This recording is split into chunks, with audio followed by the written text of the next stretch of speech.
Hello students.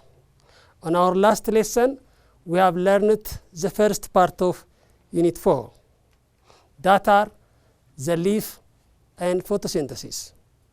Today, we are going to deal about the second part of Unit 4. These are transport and response in plant. We are going to deal in this lesson what are the main transport system in plants and how plant give response to external and internal stimuli. These are our today's lesson. So let's start transport. The main transport system in plants are osmosis, diffusion, and active transport. When you say osmosis, the movement of water from high water potential to the low water potential, from high water concentration to the low water concentration. So osmosis makes the plant rigid and firm by the movement of water. Whereas diffusion is the movement of substance from high concentration of substance to the low concentration. Whereas active transport is the movement of substance against concentration gradient from low concentration to high concentration. We have said osmosis is the movement of water. Plant take water through the root hair. Root hair increase surface area for osmosis to take place. These are the main transport system in plants: osmosis, diffusion, and active transport.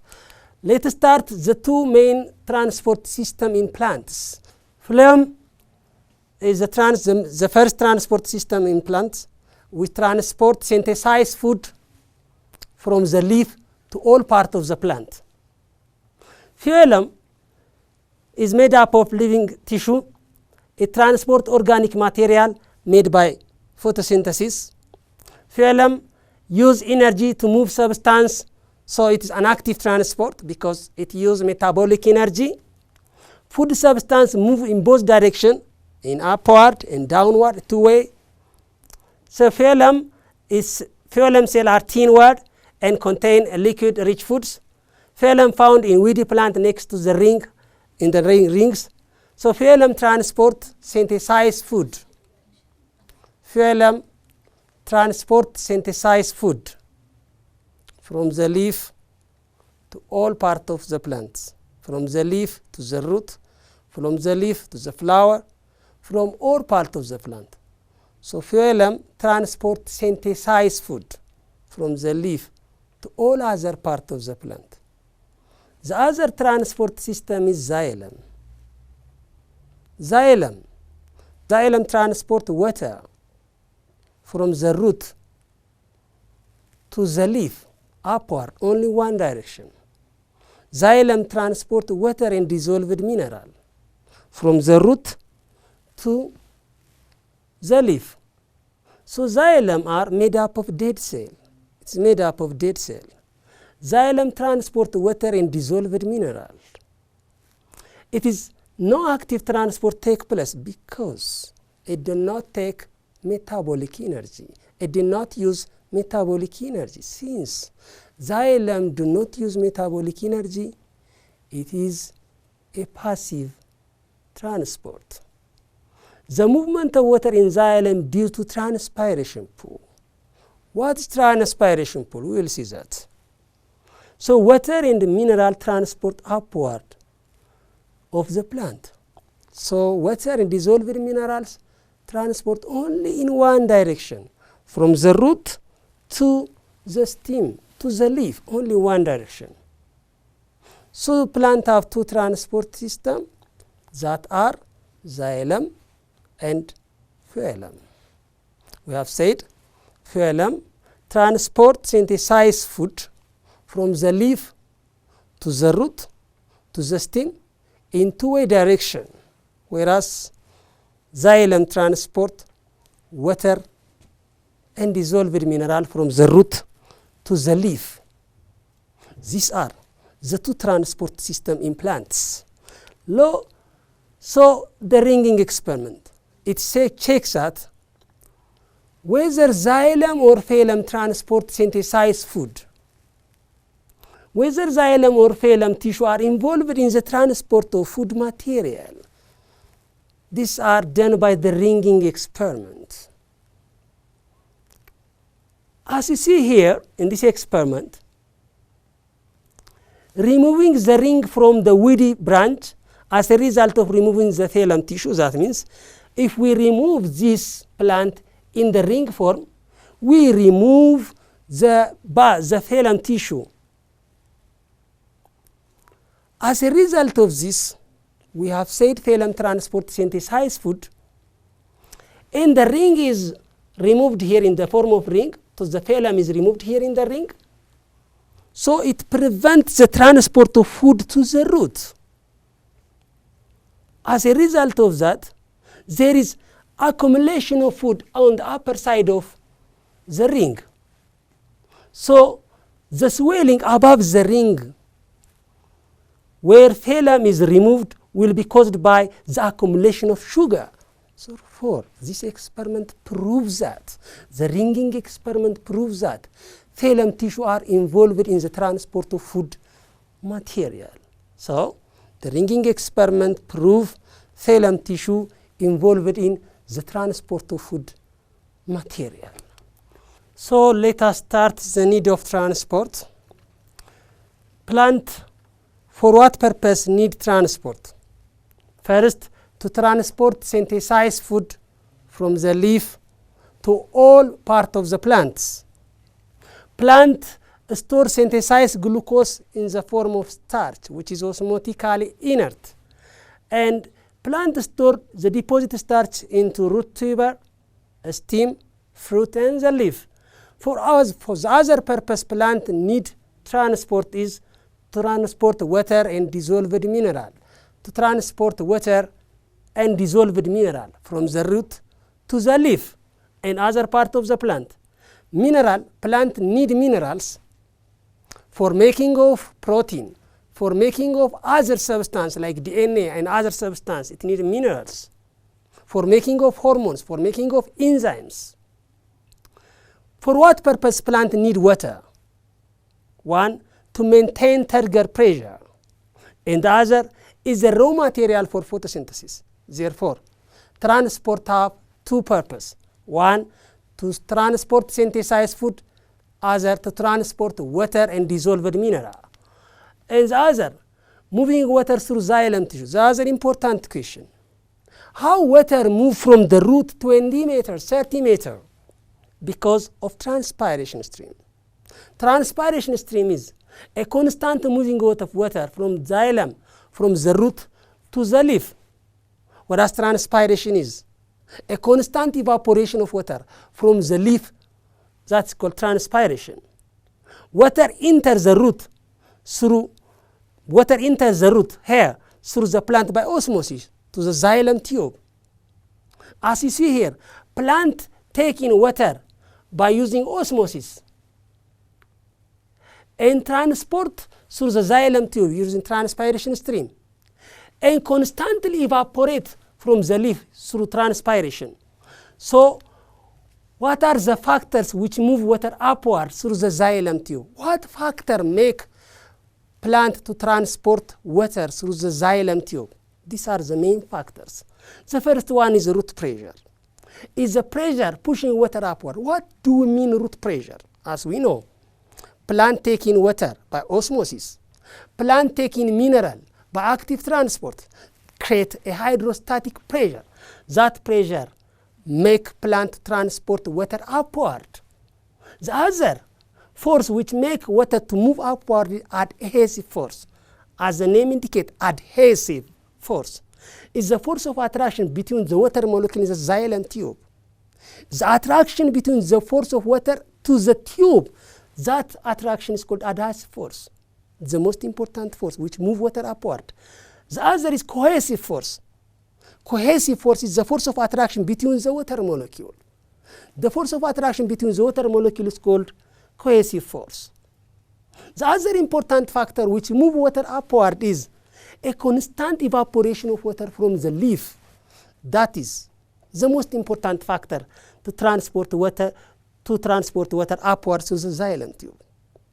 The last one is capillarity of water, which refers to the rise of water into the tube. These are the most important factor to transport water through the xylem tube. Root pressure, adhesive force, cohesive force, a constant evaporation of water, and capillary of water are the main factor which move water upward. So what are the factors affect the rate of transpiration? We have said transpiration is a constant evaporation of water from the leaf. What are these factors which affect the rate of transpiration? The first one is humidity, which means the rate of transpiration decrease in humid air. As increase in humidity, the rate of transpiration is decreased.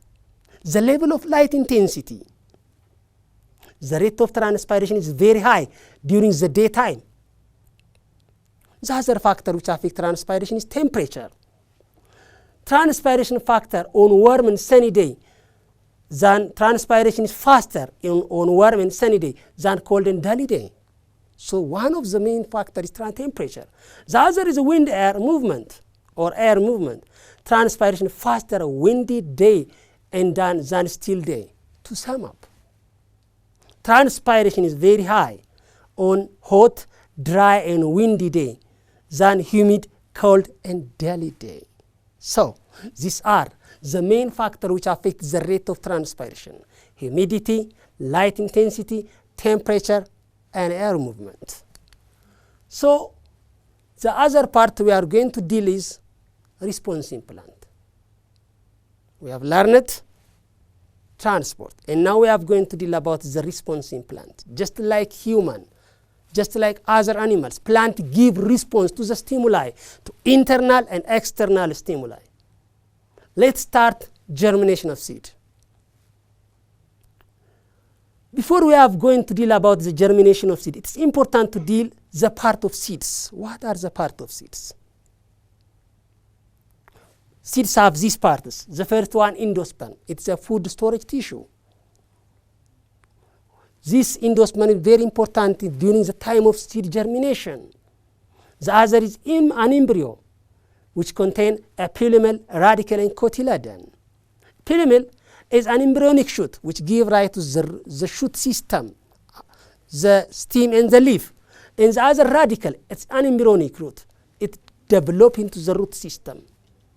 And the cotyledon, an embryonic leaf which can become monocot or dicot. It can be one cotyledon or two cotyledon. The other part of the seed is testa, is protect the seed, and it have micropyle. As you see here, it's a very interesting picture. The part of the seed have different parts. There is endosperm inside the cotyledon. There is embryo, a pilumel, which give rise to the shoot system, and the radicle, which give rise to the root system. And there is a micropyle and the testa. These are the part of the seeds.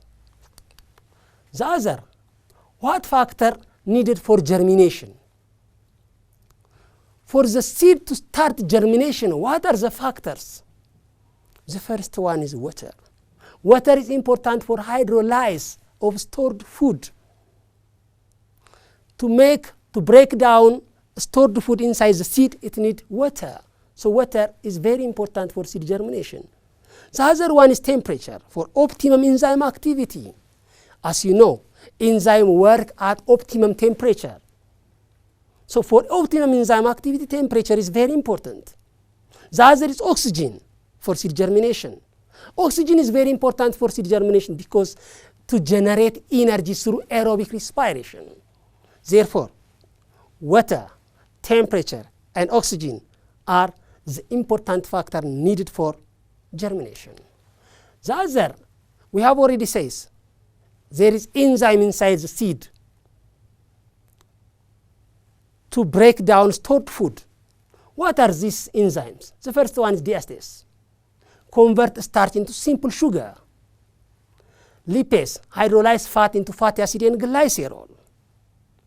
Proteolytic, hydrolyze protein into amino acid. So these are the stage of development. There is zygote, develop into embryo, embryo develop into seedling. Seedling develop from embryo, and embryo develop from zygote. Say, zygote develop into embryo, and embryo develop into seedling. Seedling develop from embryo, and embryo develop from zygote. So these are the most important enzymes, and these are the stage of development. So let's start the type of germination. There are two types of germination: epigeal germination and hypogeal germination. As the name indicates, epi means above. Epigeal germination means the cotyledon carried above the ground. The question is, what makes cotyledon above the ground? Because elongation of hypocotyl brings the cotyledon above the ground.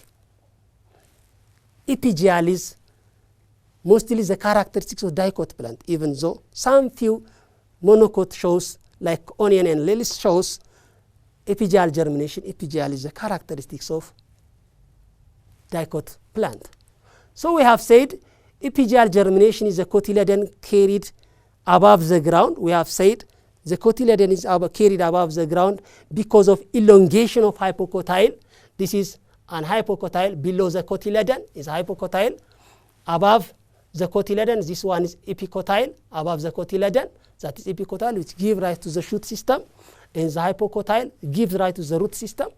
So in epigeal germination, the cotyledon carried above the ground because of elongation of hypocotyl make the cotyledon above the ground. So this is epigeal germination. So the other one is hypogeal germination. Hypo means below.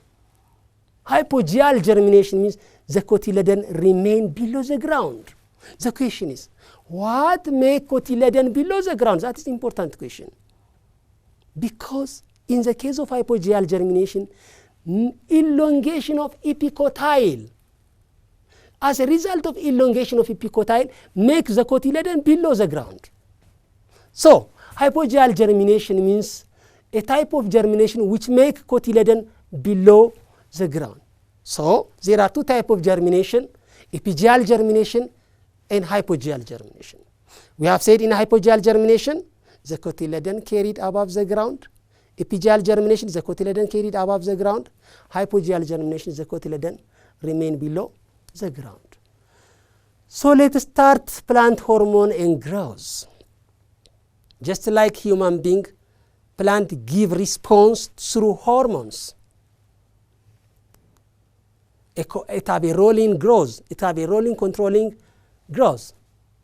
The main phytohormones or plant hormones are auxin, ethylene, gibberellin, abscisic acid, and cytokinin. Let's see each one in detail. The first one is auxin, or indole acetic acid, which is secreted on the tip of the plant. So what is the role of auxin? It says, involving general plant growth. Auxin synthesized on the tip of the plant. Stimulate elongation of new plant, apical dominance, growth in height, elongation. Slow down growth of the side shoot. Auxin slows forming of branch. It synthesizes on the tip of the plant. When it go down, it inhibits side growth. Auxin stimulates elongation of the new plant. Auxin stimulates growth of root on cuttings. When auxin applied on the cut stem, immediately the root grows, because auxin is very important in root formation on cuttings. The other role of auxin is a significant role in tropism. Tropism is the directional response of plant to the stimuli. So these are the role of auxin. Mainly, auxin have a role in apical dominance, but it inhibits side shoot growth. When the tip of the plant is cut, auxin is removed. Immediately the side shoot grows. The other important hormone is gibberellin. Is other important hormones. Gibberellin stimulates growth of plant stem and makes the dwarf plant grow into the normal size. So help the shoot to break the dormant period, start germination. When the condition favorable. What do you mean that? When the condition, when there is enough water, when there is enough optimum temperature, when there is enough oxygen, the seed to start germinate. During this time, gibberellin stimulate, break down the dormant period of the seed and start germination. How does it promote germination? By stimulating the production of enzyme found in the seed. So these are the role of gibberellin, the second important hormones. The third is cytokinins. Cytokinin is very important, stimulates cell division in plants. The balance between auxin and cytokinin is very important for plant growth. In tissue culture, which part of plant do we use for growth? Using the balance between auxin and cytokinin is very important in plant growth. It promotes lateral bud development. We have said auxin inhibit lateral bud growth, inhibit shoot growth, side shoot growth, but cytokinin promote lateral bud development. And cytokinin involved in leaf falling. These are the most important significant function role of cytokinin, the third important hormones. The other is abscisic acid and ethylene. What is the role of abscisic acid? Abscisic acid inhibit growth. When the condition is not favorable, when there is not enough water, when there is the temperature is not enough for enzyme activity, it inhibits seed dormancy. It involves promote seed dormancy. It makes the seed to stays on the dormant period by inhibiting their growth. It also have a role in plays a major role in leaf fall, involving geotropism. Geotropism, we will see that response of plant to gravity. So the main role of abscisic acid is inhibit growth, promote seed dormancy until that unfavorable condition change become favorable. The other function or role of the other important hormone is ethylene. Ethylene is gas at room temperature. Promote fruit ripening. The main function of ethylene is promote fruit ripening. It causes the fruit and the leaf fall from the plant. When the fruit ripen, it become promote fruit falling from the leaf. So we have seen the important hormones. We have seen auxin, gibberellin, cytokinin, abscisic acid, and ethylene. These are phytohormones. So let's start the tropic response or tropism. What do you mean tropic response or tropism? The directional growth movement of plant to the stimuli. It can be toward the stimuli or away from the stimuli, unilateral. Plant responds to unilateral stimuli, one direction stimuli. Let's start phototropism. Photo means light. Tropism is directional movement. So phototropism is the directional growth movement in response to light. So these are, the shoot are positive phototropism, which means the shoot grows toward the light, whereas the root grows away from the light. Phototropism, the directional growth movement in response to light. Shoot is towards the stimuli, towards the light, and the root grow down, away from the light. The other important tropism is hydrotropism. Hydrotropism means growth response to water stimuli. As you know, plant grows towards the dump of water, towards the dump of soil.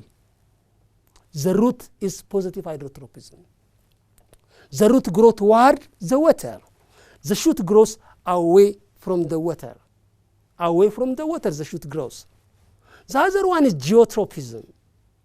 Growth response to gravity. The shoot is negative geotropism. This means the shoot grow away from gravity, the root grows toward gravity. Let's see this very interesting picture. As you see here, plant responds to unilateral stimuli, we have said. This one is phototropism. If the plant obtain light only one direction, the shoot grows toward the light. Look at this. The shoot grows toward the light. That is positive tropism. When the plant, the plant fell down, as a result, we have said, when it fell down, the shoot always grow away from gravity. The shoot grows away from the gravity. That means negative geotropism. The root grows toward gravity. That's positive geotropism. So we have seen tropism, the directional response of plant toward the stimuli and away from the stimuli. We have seen phototropism, hydrotropism, and geotropism. Very interesting. Investigating the response of seedling to gravity. How does the plant respond to gravity? The response of seedling to gravity can be investigated using a piece of apparatus known as clinostat. As you see here, the plant is fixed in the clinostat. Plant responds to unilateral stimuli, we already know. As a result of clinostat, cancels the effect of unilateral stimuli, gravity, by rotating the disc. When this disc rotates, it cancels unilateral stimuli. It cancels the gravity. As a result of that, the shoot and the root grows both horizontally. We already know the shoot grows away from the gravity and the root grows downward. The shoot grows upward as a result of gravity. But here, as a result of rotating disc, it cancels the gravity. Both the root and the shoot grows horizontally. So this is very important experiment to check the response of seedling to gravity. When the clinostat is removed, the shoot grow upward and the root grow downward. So this experiment checks seedling horizontally fixed to clinostat. Both the shoot and the root continue to grow straight. As a result of this, plant responds to gravity. And so the other one is a nastic response. We have learned tropic response, directional growth movement towards the stimuli. What about non-directional response? Plant also give response to non-directional stimuli. Plant give response to by the intensity of the stimuli. Look at that is photonastic. In this flower, the flower open during the daytime when it is high light intensity. The plant closed during the night time when the light intensity decreases, not influenced by the position of the stimuli, not influenced by the direction of the stimuli. Rather, it influenced by the intensity of the stimuli. This flower open during the daytime when it is high light intensity.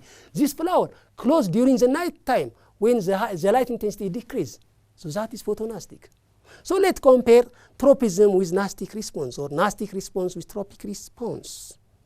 Nastic response is a non-directional response, whereas tropism is directional response. That means what? Towards the stimuli or away from the stimuli. Nastic response, independent of stimuli position. Wherever the position, it depends on the intensity of the stimuli, not by the position of the stimuli. Whereas tropic response depend on the direction of the stimuli. So the most important example is opening and closing of the stomata, like photonastic, thigmonastic, whereas tropism is phototropism and hydrotropism are examples. So we have seen tropic response and nastic response. Tropic response, non-directional response of plant, whereas nastic response is non-directional, whereas tropic response is directional. So investigating the role of hormone in plant growth. How do we investigate the role of hormone in plant growth? Using this experiment. Maize grain germinate produce a cleopetile. The germinating maize that's called cleopetile, widely used in the experiment to check the role of hormone in plant growth. We use cleopetile to check the role of hormone in plant growth. Let's start. When the tip of cleopetile is removed, decapitated. When the tip of cleopetile is removed, what happened? When the tip of cleopetile removed means what? We already know on the tip of the plant is indole acetic acid. Auxin is found on the tip of the plant, which promote elongation, primary growth, elongation. When cutting of the tip or decapitated means what? Cutting, removing of the auxin. When the cleopetile did not grow, since the source of indole acetic acid is removed, auxin is removed. So failure of decapitated to grow suggests that auxin is probably produced on the tip of the plant. When we decapitate this, when we remove the tip of the plant, we remove the auxin. As a result of this plant did not grow. This suggests that auxin is found on the tip of the plant. The other important experiment is when the tip of the plant placed horizontally, what happened? When we place horizontally, what happened? Due to the force of gravity, auxin accumulates to the lower side of the plant. What happened? When we place this plant horizontally, as a result of force of gravity, it accumulates to the lower side. Auxin accumulates to the lower side. So what happened? Auxin promotes shoot growth on the lower side, as you see here. It promotes shoot growth, the lower side, it promotes shoot growth, and the shoot bend toward upward, away from the gravity, toward the light, or away from the gravity. Whereas auxin inhibits root growth on the lower side. The upper side grow faster and the root grow downward. So this one is a very important experiment. Plant response to gravity. The other one, when the shoot lit from one side, when the plant obtain light on one side, what happens? As a result of this auxin, the dark side grow faster than the illuminated side. The dark side grows faster as a result of auxin accumulate. Shade grows to the dark side, and the dark side grow faster and it bend toward the light. So let's sum up our today's lesson. Today we have learned two important things: transport and response in plants. I hope this is a very important question. Summary of the question. I hope you have to done this, and we will do on the next lesson. This is our today's lesson.